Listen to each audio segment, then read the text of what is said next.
Bienvenue pour une nouvelle prédication de l'église Boom. Aujourd'hui, on va parler des différentes générations. Tu connais ça? Tu te dis, la mienne en est quand même les mieux. Franchement, les autres, ils n'ont rien compris. Franchement, les personnes les plus âgées, j'en peux plus. Les jeunes, oh, on n'en parle même pas, etc. Et je pense que des fois, je ne sais pas si tu te reconnais, mais on idéalise notre propre génération. On pense qu'on est le top du top du top de toutes les générations qui ont jamais existé.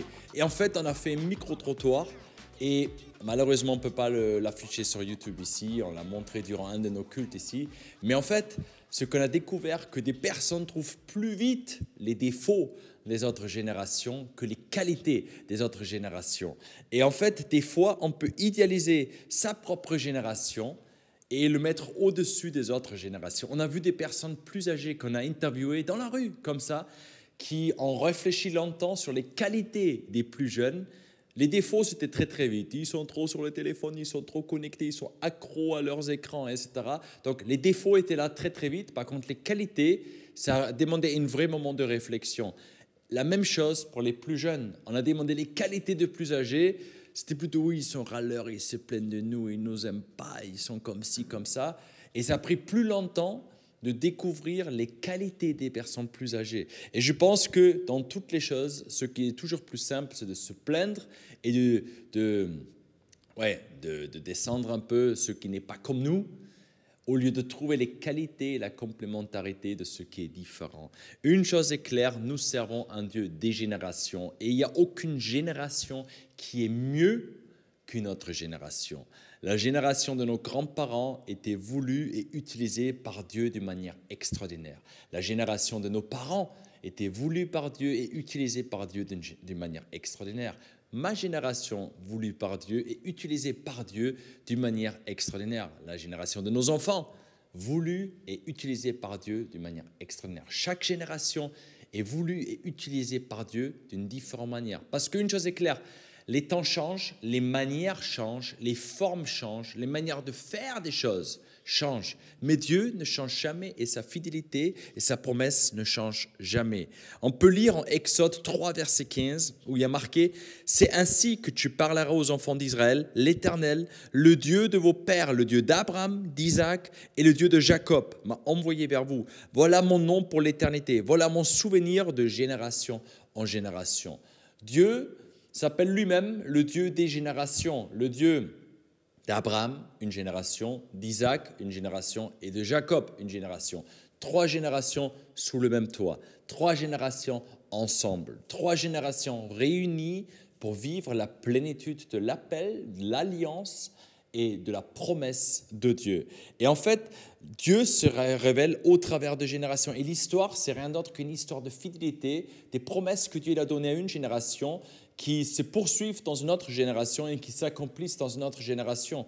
Et en fait, on voit que Dieu, il accomplit ses promesses et ses plans au travers des différentes générations. On voit que chaque génération a une mission spécifique et un appel spécifique de la part de Dieu à accomplir. On a vu que David, il était appelé, sa génération, en fait, de faire la fin de l'oppression des Philistins. Et c'est uniquement son fils, Salomon, qui était appelé de construire le temple. Chaque génération a un appel différent. Moïse avait l'appel de libérer le peuple de l'esclavage. C'est Josué qui avait l'appel de faire rentrer le peuple du désert dans le pays promis. Ça veut dire que chaque génération a un appel et une mission spécifique et différente, mais la promesse de Dieu est la même. L'alliance de Dieu est la même. Et en fait, la continuité du plan de Dieu dépend de la fidélité de chaque génération. On l'a vu, par exemple, dans cette histoire-là, Moïse, Josué, il y avait 40 ans de désert au milieu. 40 ans parce qu'une génération se mettait contre Dieu, a rébellé, a murmuré, a dit non, je n'ai pas envie, on ne veut pas, tu es où, pourquoi tu nous as sortis de l'esclavage, on était mieux là-bas, pourquoi maintenant on doit se promener dans le désert et manger tous les jours la même chose. Ça veut dire il y a toute une génération de 40 ans dans le désert par désobéissance vis-à-vis de Dieu. Et en fait, il faut se dire que chaque génération, par sa fidélité, peut faire accomplir ce que Dieu a planifié, ou par désobéissance, faire ralentir et perdre quelques années en fait, à ce que Dieu veut faire. J'ai toujours prié pour que je ne sois jamais un frein ou un obstacle ou un frein à main pour ce que Dieu veut faire, là où Dieu m'a placé, mais plutôt un accélérateur. Et en fait, on a deux mentalités de chrétiens dans nos églises, dans chacun de nos églises, peu importe quelle dénomination. Chez nous, à Boum aussi, deux mentalités. Et j'aimerais t'encourager à réfléchir de quelle mentalité, toi, tu en fais partie. La première mentalité, c'est la mentalité d'Ézéchias. C'était un roi dans l'Ancien Testament. Un roi qui a vécu, la Bible dit fidèle à Dieu. Donc, il n'était pas méchant, il était fidèle à Dieu. Il a gardé ses commandements, ses lois. Sauf qu'il y a un détail qui fait la grande différence. Et je vais lire ce passage maintenant avec toi. Elle se trouve dans le livre 2 Rois, chapitre 20, versets 16 à 19. Et en fait, c'est dans l'Ancien Testament, il y a marqué que le prophète Ésaïe est venu voir le roi Ézéchias. Et il dit, alors Ésaïe dit à Ézéchias, écoute ce que dit l'Éternel, un jour viendra où tout ce qui est dans ton palais, parce qu'il était le roi, il avait un palais, et tout ce que tes ancêtres ont amassé jusqu'à ce jour sera emporté à Babylone. Donc juste une petite explication, Babylone était symbole de un autre empire. Ça veut dire ils se font voler tout va être emporté dans l'esclavage, dans un autre endroit de nouveau, loin de Jérusalem, mais Babylone, c'est dans l'Est vraiment. Ça veut dire avec d'autres dieux, tu deviens esclave de notre roi, quoi, quelque part. Donc, ça présentait l'ennemi et d'autres valeurs et d'autres dieux. Donc, il dit, tout va être emporté à Babylone. Il ne resterait rien ici, déclare l'Éternel. Plusieurs de tes propres descendants issus de toi seront emmenés et deviendront serviteurs dans le palais du roi de Babylone. Ézéchias répondit à Ésaïe, la parole de l'Éternel que tu viens de me transmettre est bonne, car, ajoute-t-il, nous aurons donc la paix et la sécurité tant que je vivrai. Ça veut dire, le prophète Ésaïe vient d'annoncer au roi, écoute, le jour viendra où tout ce qui est ici, tout ce que tes ancêtres ont construit, tout ce que toi, tu as hérité comme bénédiction ici, dans le pays promis, va être emporté dans notre royaume, Babylone. Et en fait, ta descendance, et même ceux qui sont nés de toi, veut dire tes propres enfants, tes propres petits-enfants, vont être serviteurs de notre roi, vont servir à notre roi, et pas ici, dans ce royaume-là. Et il dit, en fait, tout va disparaître ici. Il n'y a rien, absolument rien, qui reste ici, dans la promesse. Et la seule chose, ce que Ézéchias dit, ce qu'il a compris de cette parole-là, il dit, la parole de l'Éternel que tu viens de me transmettre est bonne. Attends, qu'est-ce qui est bon s'il y a un prophète qui vient de t'annoncer que tout ce que tes ancêtres et toi-même vous avez construit, il n'y a rien qui reste. Et tout va être emporté dans notre royaume, on va servir d'autres rois, et il n'y a rien qui reste, on devient serviteur. Mais qu'est-ce que lui, il a compris? Il dit, Ézéchias répondit, qu'elle est bonne la parole, car nous aurons donc la paix et la sécurité tant que je vivrai. C'est quoi ça? C'est quoi comme égoïste? Il vient de recevoir la parole que tout ce que ses ancêtres et lui-même ont construit va être anéanti, va déporter quelque part. Et lui, il dit, c'est bon, si moi je peux finir ma vie en paix et en sécurité, tout va bien en fait. Je m'en fous des autres après moi, qu'ils se débrouillent. Et en fait, c'est une mentalité qui est grave. Une mentalité, peut-être que tu connais, des personnes qui disent « Ah ben je m'en fous des autres, je m'en fous ce qui se passe après moi. En tout cas, les prochaines générations, c'est la perdition. On prie pour que le Seigneur revienne, qu'il se débrouille, etc. Dès que moi, je suis en sécurité, dès que moi, j'ai la paix, dès que moi, je vais au ciel, moi, je reste fidèle, je m'occupe de ma vie, de mon truc, etc. Mes enfants, les petits-enfants, les arrière-petits-enfants, chacun qui se débrouille. » Ce n'est pas une mentalité qui reflète le royaume de Dieu. C'est une mentalité d'égoïste. C'est une mentalité, je pense à moi et je m'en fiche de ce qui se passe après moi. Ça, c'était la mentalité d'Ézéchias. Et vous savez ce que ça produit, que quand il est mort, son propre fils qui est devenu roi, en fait, était un des pires rois d'Israël. Son fils Manassé, qui n'avait rien reçu de la part de son père, en fait. Parce que c'est une mentalité de transmettre ou de dire...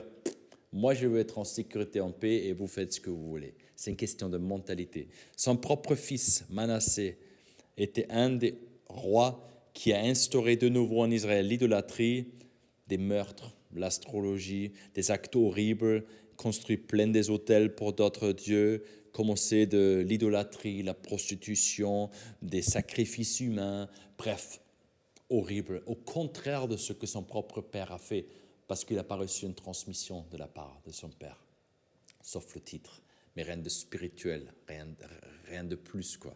Et donc, du coup, son propre fils, Amon, pareil, il a fait la même chose que ce que son père il a fait, mais dans le mauvais sens. En fait, il a continué le carnage dans le pays d'Israël. Il a continué l'idolâtrie, il a continué des meurtres, des sacrifices d'enfants, d'humains, etc. Ça continue dans le même sens. Jusqu'au moment où c'était tellement grave que ses propres ministres, son propre gouvernement quelque part, a fait un complot contre lui et ils ont dit on va le tuer et ils l'ont tué. Sauf qu'il y avait une révolte au milieu de peuple et ils ont dit on veut un nouveau roi, mais juste. Et là, en fait, un nouveau roi, son fils à lui était choisi et ça c'était Josias. Et Josias avait uniquement 8 ans. Vous pouvez imaginer un enfant, il est devenu roi à l'âge de 8 ans.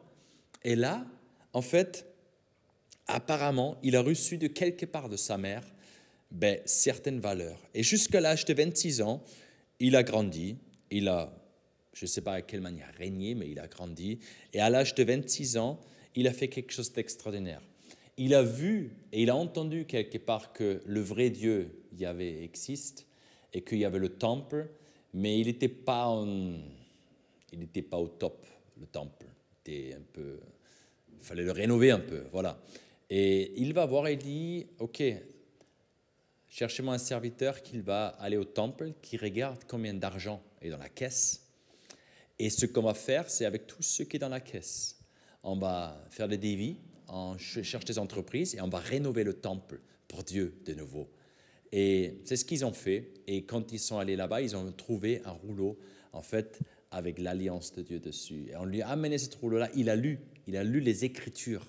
Et quand il a lu les Écritures, il a vu le style de vie, l'idolâtrie, les choses qui se faisaient dans le pays et ce qu'en fait Dieu demande, comment vivre. Et il s'est déchiré ses vêtements, il s'est repenti. Il a dit, à partir d'aujourd'hui, on va changer cela. Ce qu'il a fait, il n'a pas que fait pour lui et dire moi je change, mais pour toute la nation, pour tous les peuples, pour toutes les générations. Et il s'est posé devant tout le monde. Il a rassemblé tout son gouvernement, toutes les maires, tous les élus. Il a rassemblé tout le monde. Et après ça, il a rassemblé tout le peuple et il a annoncé en 2 Rois 23, verset 3, on peut lire, le roi se tenait sur une estrade. Il conclut devant l'Éternel une alliance par laquelle il s'engage à être fidèle à l'Éternel et à obéir ses commandements et ses lois et ses ordonnances de tout son cœur, de tout son être et de respecter toutes les clauses de l'alliance figurant dans ce livre. De son côté, tout le peuple adhère à cette alliance. Ça veut dire son exemple a fait suivre tout le peuple. Par la suite, du nord au sud, du sud au nord, il a fait nettoyer le pays de toute idolâtrie. Il a détruit tous les autres hôtels qui étaient construits, tous ceux qui ont fait du mal. En fait, il a vraiment fait le ménage pour que le pays reflète de nouveau Dieu. Et on voit quelque chose qui est complètement différent de Ézéchias. Ézéchias, il dit, dès que moi je suis en paix et moi je suis tranquille, tout va bien. Josias, il a dit, moi je vais m'engager de tout mon cœur et de tout mon être et de toute ma force de glorifier Dieu et de garder son alliance qui est d'Abraham, d'Isaac et de Jacob, des générations, et de transmettre cela et de vivre pour lui. Et tu sais quoi, chez nous à l'église Boom, on ne veut pas avoir une mentalité d'Ézéchias où chacun pour soi, chacun pour sa génération, chacun pour sa propre vie, pour sa famille. On veut servir de génération en génération. On veut voir et préparer le terrain pour ceux qui viennent après nous. On veut être comme des Josias qui font les choses de tout leur cœur, de tout leur être, de toute leur force pour que les valeurs du royaume de Dieu, la puissance, la gloire de Dieu soient vécues et transmises de génération en génération. En Psaume 78, versets 4 à 6, il y a marqué Nous ne les cacherons pas à leurs enfants. Nous raconterons à la génération future les louanges de l'Éternel, sa puissance et les merveilles qu'il a accomplies, afin que les générations suivantes les connaissent, les enfants qui naîtront et ceux qui s'élèvent pour les raconter à leurs enfants. C'est de génération en génération. Pas d'Ézéchias qui dit « Moi fidèle, le reste... » Vous faites ce que vous voulez. Et des fois, j'entends ça. Je ne veux pas imposer quelque chose à mes enfants, sincèrement. Sincère. Est-ce que toi, à ton enfant, à l'âge de 8 ans, tu lui mets la drogue, l'alcool fort, des pornos, tout ce qui existe que tu peux considérer pas très bien pour lui. Et tu dis, tu peux choisir. C'est à toi de choisir. Je ne vais pas te manipuler, je ne vais pas t'influencer. Choisis ce que tu veux. Jamais de la vie. En fait, on fait toute chose par conviction. Si nous croyons que Jésus-Christ est le plus important pour nos vies, si on croit que bâtir son royaume et construire son Église, c'est la priorité et l'appel numéro 1 de nos vies, croyez-moi une chose, ça va se transmettre à nos enfants. Et ce n'est pas en mode, fais ce que tu veux, moi je reste fidèle, toi tu fais ce que tu veux. C'est des Ézéchias, ça.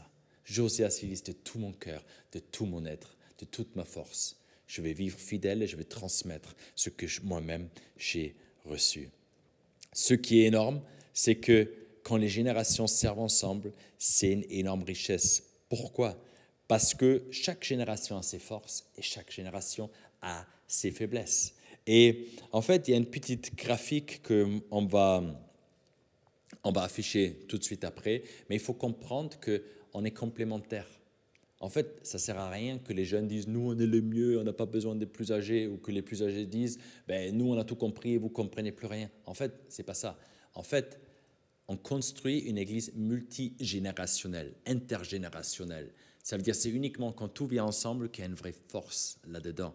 Quand la grande famille ensemble, qu'il y a une vraie force là-dedans. Et on peut construire ensemble. Et on voit par exemple dans la génération les plus jeunes, et là maintenant vous voyez une graphique, les jeunes, pour eux par exemple, ils ont beaucoup de temps.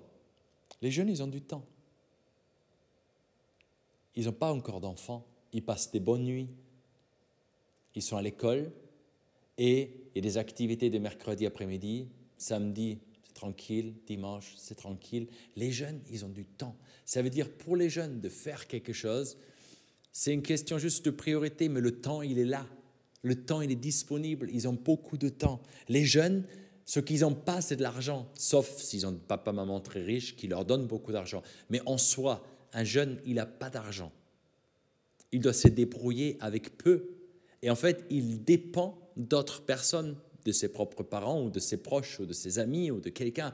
Mais lui, en soi, il n'a pas d'argent. Ça veut dire qu'il dépend d'autres personnes dans ça. Et dans ça règne la débrouille. On se partage des pizzas à 14. On fait, voilà, on se débrouille. Après, les jeunes, ils ont beaucoup d'énergie. Des fois, ils n'arrivent pas de tenir tranquille sur une chaise pendant 40 minutes. Et il faut regarder, que nous, en tant qu'Église aussi, on regarde comment on peut mettre cette énergie au service de Dieu. Mais une chose est claire, les jeunes, ils ont l'énergie, si elle n'est pas absorbée à 100% par les réseaux sociaux et les écrans. Mais ils ont énormément d'énergie. Et il manque un peu de sagesse. Les jeunes, ils n'ont pas forcément la sagesse. Ils ont la force, l'énergie, le gnac, mais la sagesse vient avec la prise de responsabilité. C'est avec l'âge qu'on acquérit au travers des expériences de la vie la sagesse. Donc les jeunes, ils ont du temps, ils n'ont pas beaucoup d'argent, ils ont de l'énergie, ils n'ont pas beaucoup de sagesse. Si on regarde maintenant, et on le voit ici sur le graphique, pour les adultes, mais les adultes, ils n'ont pas de temps. Pourquoi? Parce que les enfants, il faut les chercher le matin, il faut les amener à l'école, il faut les récupérer, il y a le travail, il faut faire des heures supplémentaires, il y a des imprévus, il faut passer du temps ensemble avec son épouse, avec son époux, on est dans une association, on est au club de sport, on doit aller au gym, on est engagé à l'église, on a une répétition de faire ceci, cela, et en fait, ce qui nous manque, c'est le temps. On est tout le temps overbooké, on dit ça, et on se sent même important quand on est overbooké. Les adultes, ils ont rarement du temps, et c'est ça qui est le plus précieux. Mais les adultes et les familles surtout, ils manquent du temps des fois. Mais il y a une certaine stabilité, ça veut dire l'argent est là, Après, il y a différents niveaux, évidemment. Certains, ils ont beaucoup, certains, ils ont un peu moins, mais il y a un budget régulier qui est là. Parce qu'il y a un travail peut-être qui est là, parce qu'il y a des revenus fixes qui sont là, parce qu'il y a un budget qui était établi. Ce n'est plus dans le même état ou stade qu'un ado qui dépend à 100% d'autres personnes. Mais si on construit sa vie de manière normale, peu importe la taille du budget, mais une chose est claire, il y a un budget qui est là. Donc l'argent est là. Ils ont de l'énergie, ça veut dire, sauf si un nouveau-né et on ne dort pas la nuit, mais sinon, il y a de l'énergie qui est là. On est capable de bouger, de faire des choses. Et c'est le début de la sagesse. Pourquoi? Parce que la sagesse vient avec la prise des responsabilités. On a appris les premiers challenges, peut-être professionnels, peut-être amicaux, conjugal à l'église, etc. Et en fait, au travers des différents défis qu'on était obligés de surmonter, peut-être dans notre âge jeune adulte, dans notre adolescence, etc., on a appris un peu de sagesse déjà. On a appris comment on ne veut plus le faire, comment optimiser, comment faire différemment. Et on a acquis des compétences et on a gagné en sagesse. Après, on a des personnes plus âgées, des seniors, personnes âgées, âge d'or, des boomers, appelle ça comme tu veux, mais des personnes plus âgées qui s'approchent de la retraite ou qui préparent le départ de retraite ou qui sont déjà en retraite depuis peu ou depuis très longtemps déjà. C'est des personnes qui ont de nouveau du temps. Pourquoi? Parce que tous les enfants ont quitté la maison. Ça veut dire on se retrouve à deux ou seul, mais une chose est claire, c'est le temps est de nouveau disponible. Le temps est là. Ils ont de l'argent. Évidemment, selon ce qu'on a prévu au niveau de retraite, bien ou moins bien, mais une chose est claire, il y a quelque chose de fixe et de régulier, de stable qui est là. Ça veut dire qu'il y a des finances qui sont disponibles aussi. Ils n'ont pas beaucoup d'énergie. Là, il faut être clair là-dessus. Certaines personnes sont très en forme très longtemps et certaines un peu moins. Mais une chose est claire, c'est je n'ai jamais vu quelqu'un aux Jeux Olympiques à Paris cette année, l'année dernière, ou dans peu importe quel sport de haut niveau en Ligue 1, quelqu'un qui a 65 ans. En fait, ils ont tous entre 17 et 37, 40 ans. Pourquoi? Parce que la force physique, après un certain âge, elle baisse de nouveau. Et il y a des personnes très en forme à 65 ans. Moi, j'ai couru un Ironman 73 l'année dernière. Il y avait des personnes au-dessus de 65 ans qui couraient ça aussi. Ça ne veut pas dire qu'on n'est plus capable de faire quoi que ce soit. Mais lui qui l'a couru à 65 ans, s'il l'aurait fait à 30 ans, je pense qu'il aurait été très, très, très, très, très fort. Et peut-être il était très fort. Mais une chose est claire, chacun selon nos forces, dans l'âge, l'énergie, elle baisse naturellement. Et c'est quelque chose de complètement normal. Donc, moins d'énergie, mais de la sagesse. Parce que la vie en fait en sorte qu'on a appris plein de choses. Par des victoires, comme par des échecs, comme par des déceptions, comme par des montagnes, comme par le feu, comme par la vie tout court. On a appris certaines choses et on a gagné en sagesse et en compétence. Donc, ce qu'on voit là-dedans, c'est que chaque faiblesse d'une génération est toujours équilibrée et renforcée par la force de deux autres générations. Si, par exemple, les adultes n'ont pas le temps, les jeunes et les plus âgés, ils ont du temps. Si les jeunes, ils n'ont pas d'argent, les adultes et les plus âgés, ils ont de l'argent. Si les plus âgés, ils manquent d'énergie, les adultes et les plus jeunes, ils ont de l'énergie. Si les jeunes, ils n'ont pas de sagesse, les adultes et les plus âgés, ils ont de la sagesse. Donc, chaque faiblesse dans une génération est équilibrée deux fois par la force et les forces de deux autres générations. Quel puissant symbole et image si les trois générations viennent ensemble pour bâtir le royaume de Dieu et bâtir l'Église de Dieu. En fait, on ne dépend plus de la faiblesse d'une seule génération parce qu'elle est automatiquement renforcée à deux fois par les autres générations. Et ça, c'est la force. Et chacun peut voir maintenant dans quelle génération il se trouve, où est-ce qu'il est, et de savoir, je mets à disposition toutes mes forces. On a besoin le zèle, la folie, la motivation de jeunes pour bâtir l'Église. Une Église qui n'a plus le feu, qui n'est plus à fond, etc. Ça devient très... On s'endort un peu. On a besoin de la sagesse et l'intelligence des plus âgés pour pas juste brasser du vent et boxer dans le vide, mais de bien faire les choses.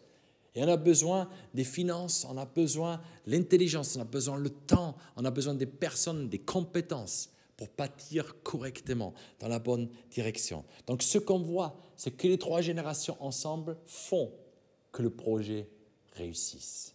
Et j'aimerais nous encourager, j'aimerais t'encourager à titre personnel de regarder, chacun de nous se trouve dans une génération, très jeune, adulte, plus âgé. Qu'est-ce que je fais pour être une bénédiction pour les autres 2 générations? Est-ce que je vois que moi et ce que moi je veux, ou est-ce que je regarde comment je peux être au service des autres générations? Comment je peux servir les autres? Qu'est-ce que je peux faire pour que ceux qui viendront après moi verront une partie de l'accomplissement du plan de salut de Dieu dans leur génération, pour qu'eux, ils font la même chose pour la prochaine génération? Je veux préparer le chemin. Et une chose très importante avec laquelle j'aimerais clôturer. Des fois, on peut tomber dans le piège d'une attente passive. Veut dire que je suis là, je dis, OK, si les jeunes commencent de me respecter enfin, alors peut-être je vais lui donner un conseil. J'aimerais te dire quelque chose. Je suis tellement reconnaissante que des personnes plus âgées, dès les débuts de mon ministère, ont cru en moi et m'ont pris à la main. Ils m'ont rien demandé, ils m'ont pris à la main et dit, viens, raconte-moi ton rêve.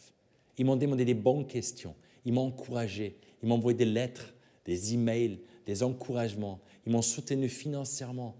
Ils étaient toujours là pour mon anniversaire de mariage. En fait, ils étaient là et je savais, je peux compter sur eux. Je n'étais pas seul, je peux compter sur eux.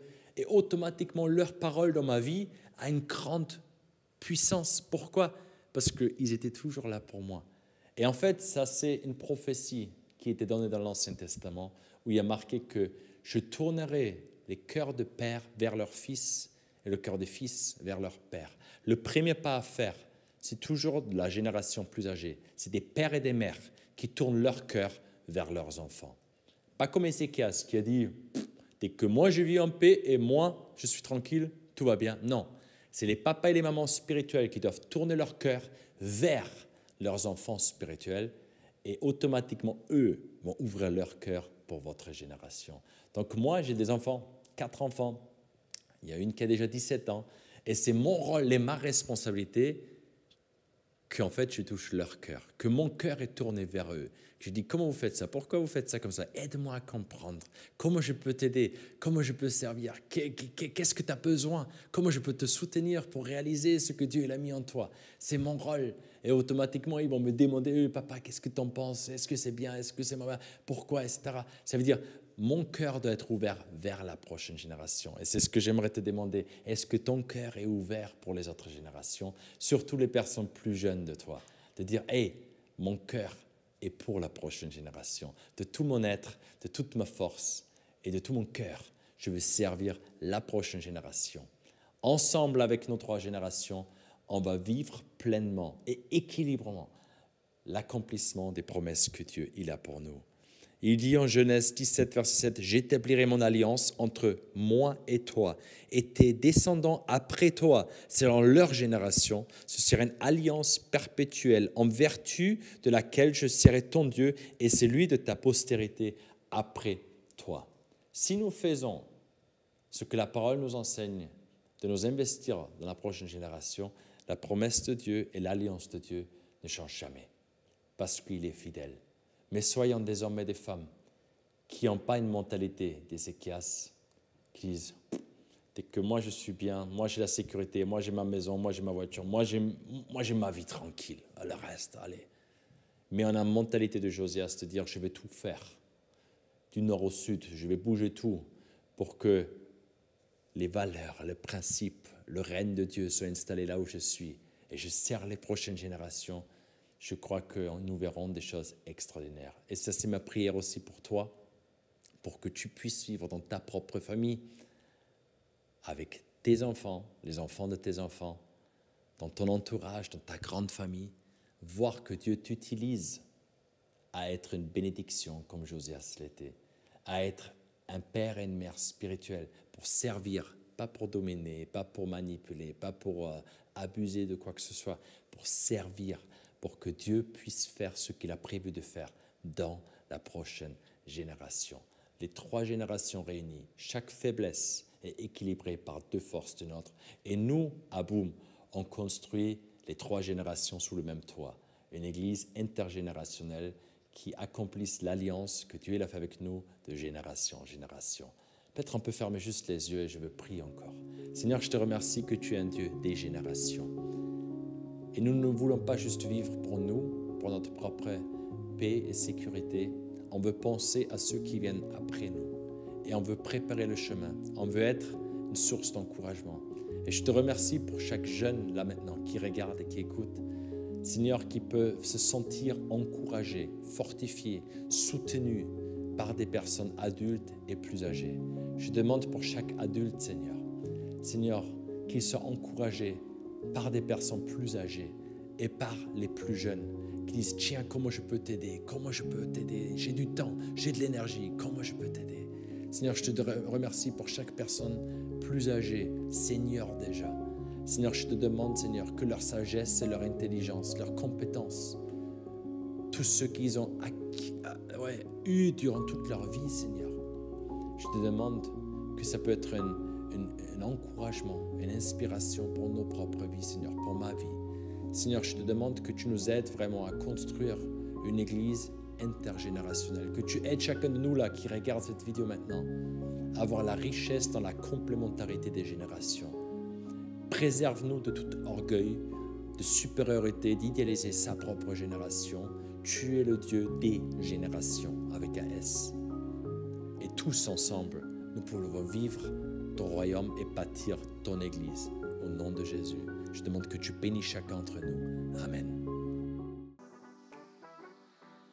Merci beaucoup d'avoir écouté cette prédication en entier. N'hésite pas à la partager à tes proches, à des gens auxquels tu as pensé durant la prédication. Et le petit like, le commentaire pour dire ce que tu en as pensé. Et à bientôt.